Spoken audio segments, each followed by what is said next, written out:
اعوذ باللہ من الشیطان الرجیم بسم اللہ الرحمن الرحیم۔ السلام علیکم ناظرین، میں ہوں سید معظم بخاری اور آپ دیکھ رہے ہیں پیام رمضان۔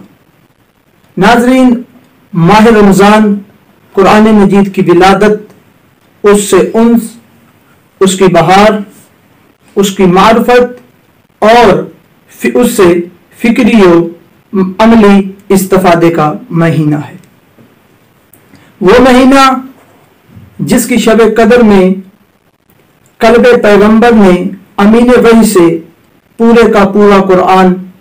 اخذ کیا اور قرآن مجید کی لوح محفوظ سے رسول مقبول صلی اللہ علیہ وآلہ وسلم کے وسیع اور نورانی قلب پر منعکس ہوا۔ ناظرین، آج اسی قرآن مجید کے متعلق ہم اپنے پروگرام میں گفتگو کریں گے اور ہمارے ساتھ شریک گفتگو ہیں جناب مولانا حافظ محمد منتظر مہدی صاحب۔ السلام علیکم آپ صاحب۔ علیکم السلام۔ سب سے پہلے ہم آپ کو اپنے پروگرام میں خوش آمدید کہتے ہیں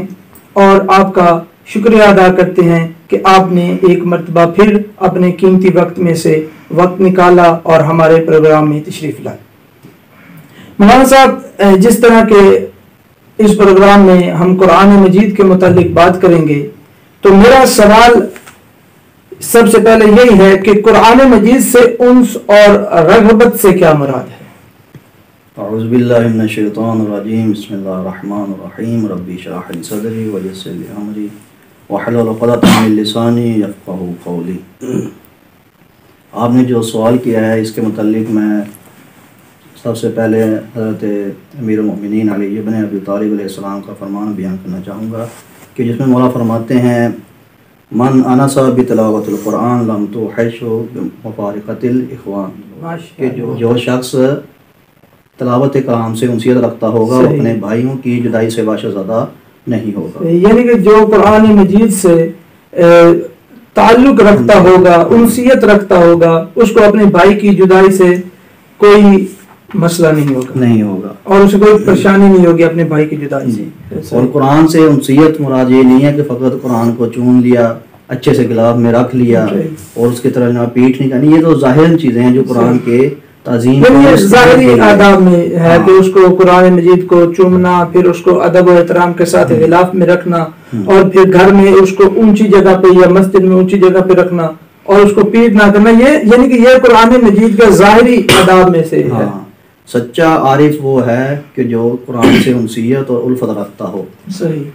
قرآن مجید میں سورہ انفطار میں آیت نمبر 6 میں خدا فرماتا ہے یا ایھا الانسان ما غرک بربک الکریم، بہت ہی خوبصورت آیت ہے یہ ماشاءاللہ۔ اس میں کہا گیا کہ اے انسان تجھے کس چیز نے اپنے پروردگار سے دھوکہ دیا، کس چیز نے تجھے اپنے پروردگار سے، یہ قرآن مجید کا کلام ہے کہ قرآن مجید انسان سے مخاطب ہو کہہ رہا ہے کہ اے انسان تمہیں کس چیز نے اپنے پروردگار سے دھوکہ دیا۔ اس کے ضمن میں مولا علی علیہ السلام فرماتے ہیں کہ خداوند عالم کے فرما بردار بنو اور اس کے ذکر کے ذریعے سے انسیت حاصل کرو۔ صحیح۔ یعنی خدا کا ہی کلام ہے کہ جس کی وجہ سے انسان جو ہے خدا کا مطیع اور فرما بردار بن سکتا ہے اور اس کے ذکر سے اپنے لیے انسیت کو پیدا کر سکتا ہے۔ صحیح، یعنی کہ قرآن مجید ہی وہ واحد ذریعہ ہے کہ جس سے انسان اپنے پروردگار سے رابطہ رکھ سکتا ہے، یعنی کہ یہ قرآن انسان اور پروردگار کے درمیان رابط ہے۔ صحیح۔ لہذا اس کا حقیقی اور واقعی معنی یہ ہے انسان کسی چیز کے عشق میں مبتلا ہو جائے اور اس کے ساتھ شدید محبت اور اٹوٹ تعلق کا بندھن جو ہے مستحکم کرے۔ صحیح، یعنی کہ قرآن مجید وہ واحد ذریعہ ہے کہ جو انسان کو، ایک بندے کو اپنے پروردگار سے ملا سکتا ہے۔ بہت ہی اچھی گفتگو ہو رہی ہے مولانا صاحب، میں آگے بڑھوں گا۔ مولانا صاحب، ماہ رمضان نور قرآن کی تابانی شان و شوکت سے کیا مراد ہے؟ ماہ رمضان کی نور تابانی یا شان و شوکت سے مراد یہ ہے کہ روزے دار جو ہے اس مہینے میں خدا تعالیٰ کا مہمان ہوتا ہے۔ ماشاءاللہ، ٹھیک ہے۔ اس کے وہ خطبہ شبانیہ میں جو عیون اخبار رضا میں درج ہے اس میں ایک جملہ جو فرمان رسول خدا سے منقول ہے، اس کا ترجمہ یہ بنتا ہے کہ ماہ رمضان وہ مہینہ ہے کہ جس میں خدا نے اب آپ کو تمہیں یعنی انسان سے خدا کہتا ہے کہ تمہیں مدعو کیا گیا ہے، یعنی کہ تمہیں دعوت دی گئی ہے، اور اس ماہ میں ایک قرآن مجید کی ایک آیت پڑھنا ایسی ہے کہ جیسا کہ دوسرے ماہ میں پورا قرآن ختم کرنے کے برابر کا ثواب ہے۔ صحیح، یعنی کہ اس ماہ میں قرآن مجید کی اتنی فضیلت ہے کہ اگر آپ